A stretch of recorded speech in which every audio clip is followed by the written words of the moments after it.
Childish Gambino, Bando, Stone in the New World album review. Let's chat about it. Hey friends, what's going on? John here from What's Spinning here tonight to chat about this supposed final album from Childish Gambino, aka Donald Glover, a guy that I have just been all over the place with as far as his career goes. If you don't know, he is an MC, a singer, songwriter, producer, comedian, director, and so much more. And as far as his musical career goes, there was many a year that I was just so not into what Gambino was doing. At the time, I thought that the Camp mixtape was just whiny and disillusioned, and also because the internet project that blew up out of nowhere, seemingly. God, this thing is infinitely frustrating because I feel like this album's infinitely frustrating. I mean, if you really think about it, like 4 or 5 of Gambino's best tracks are on this album, but there's also interludes that go nowhere and bloated ideas with absolutely no hope to survive. And the Sunny Kauai EP also was just not for me. I mean, I saluted the very warm summery sounds, but like way too much Jaden. Now, I will say this, at the time, I completely wrote Donald off as far as, music goes. I just figured that his music was just not for me. However, I mean, I hate to be that guy, but I really did fall in love with his nod to 70s psych, funk, and soul with Awaken My Love. I mean, yeah, you can argue that this album sounds nothing like a Childish Gambino record, and that's probably why I enjoy it as much as I do. And as a guy that grew up on Sly Stone and P-Funk, I thought that his, love letter to these sounds was done really classy. I thought that he was very much back in my good graces. But then, in 2020, he put out the 315-20 mixtape. This thing was a mess, and I'm not the only one who felt like it was. I mean, the highs were high, but this thing felt unfinished. Now, earlier this year, he did refine it with the Alta Vista project, it's certainly a lot better. Once again, the highs are high, but when there were tracks that I was not into, not only was I not into them, they were tough to sit through. I still found myself just very much in the middle of the road sector when it came to Gambino's music. Hell, even his acting career, I've been on the fence with. I've never laughed once at Community, but I laugh all the time in Atlanta. Now, this is supposed to be the final Childish Gambino record. We don't know if he's retiring or not or what that means, but leading up to this thing, it is the soundtrack to his new movie of the same name, but also I thought the singles were actually really killer. And let me just say, if this truly is the final Gambino project, it certainly feels like it. This album starts off with Hearts Were Meant to Fly featuring Amaray, who shows up quite a bit on this record, and honestly, it's a pretty hyped intro. Instantly, I don't even know what the hell this is, but it's certainly urgent. It feels like Gambino really just wanted to get this out. There's definitely some noise, there's definitely some urgent feelings, and the production is killer.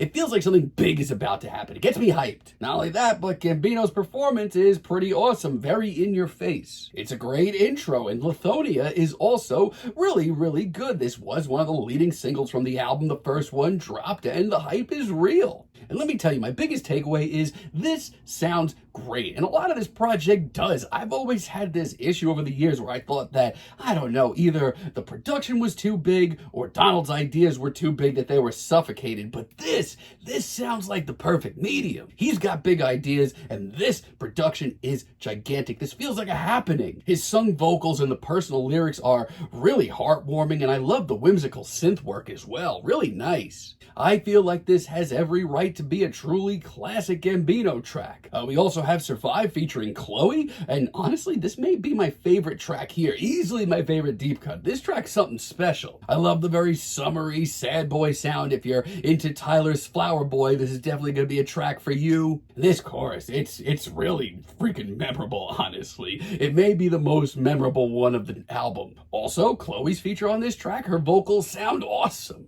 And the synth work, oh god, this track is so good. I wish it was a single. Really like Got to Be as well. Gambino really does do this very stripped down, sad boy sound really decently. But don't get too comfortable with that because this track goes places. This beat is booming. And I love just how noisy, industrial, and freakish this gets. I mean, if this really is Gambino's last record, he's definitely throwing a lot at the wall, and a lot of it is very much sticking. And by the end of this track, it is straight up hellish. Really love Real Love as well. And I'm gonna make a bold statement here. I think some of the best moments on this record are some of the poppier moments. This sounds like a 90s alt-rock relic, but Gambino put so much heart and passion and emotion into it. Yeah, I'm sold. And yeah, listen, it might be a little too fluffy for some of y'all, and I totally get that. There's moments like this later that don't go so well, trust me. But for right now, this is hitting the spot. Also, In the Night, featuring Georgia Smith and Amare once again, this track is freaking gold. I mean, I know I'm out of my mind, but I actually prefer this a little bit over Lithonia. This just hits me so hard. I actually really don't hate Gambino's use of auto-tune at all. He actually works with it really well. It's got a warm, summery groove to it. I mean, honestly, this is a vibe. Don't listen to the new Glass Animals. That's not a vibe. This is a vibe. Georgia Smith and Amare absolutely knock it out of the park as well. Really great features from both. It's a moody, steamy, lustful track that'll stick with you.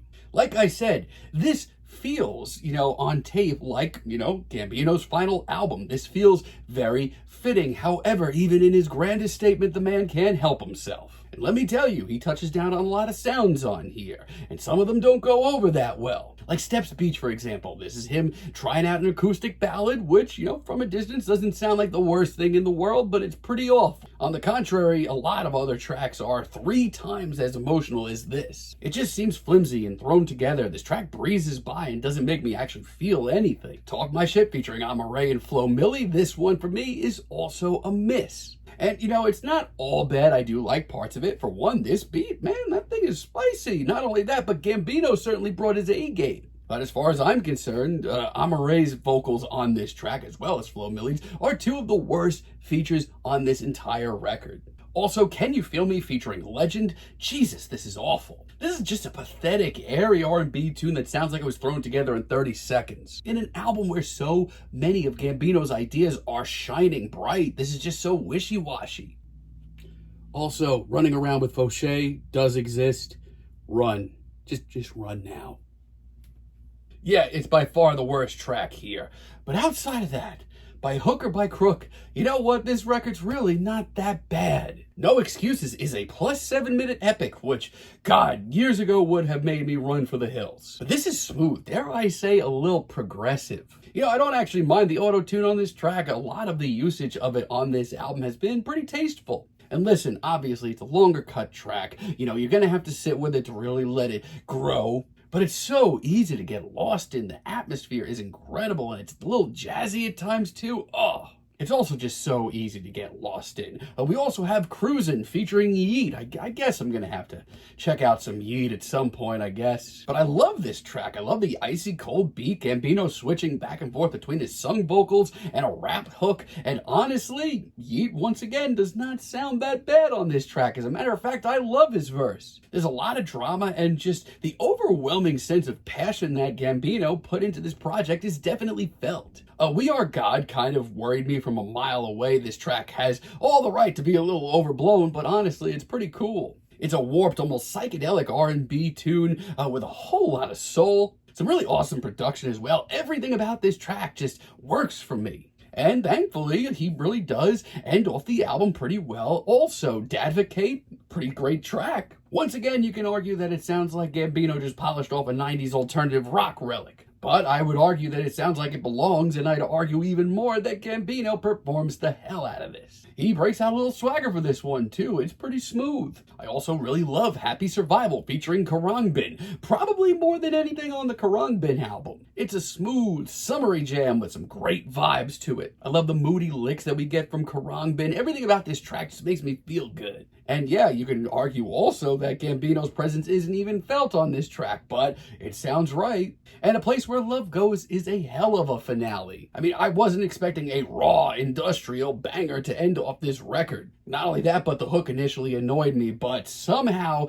this track has really grown on me, and it just feels like a fitting end to this record. So yeah, this album is far from perfect. I wouldn't say it's his best record. I would say it's far from his worst, though. As a matter of fact, I feel feel like his ideas haven't sounded this good maybe ever. His ideas on this project are huge. He tries out a lot, and I mean a lot of sounds. He throws a lot of things at the wall, but surprisingly, a lot of them feel really good. There's everything from alternative rock to psychedelic soul to industrial rap on here. Some really great sung R&B as well. It's not perfect. When it's spotty, it's really bad. It crashes and burns really quick, but overall, call me crazy, but I do think this is one of his better records. If this is his final record, I salute it. I'm feeling a really light 7 on it, but let me know what you all think down below. If you liked the video, be sure to give us a like, give us a subscribe, and let me know down below what you would like for me to chat about in the future. And until next time, have a great day, friends.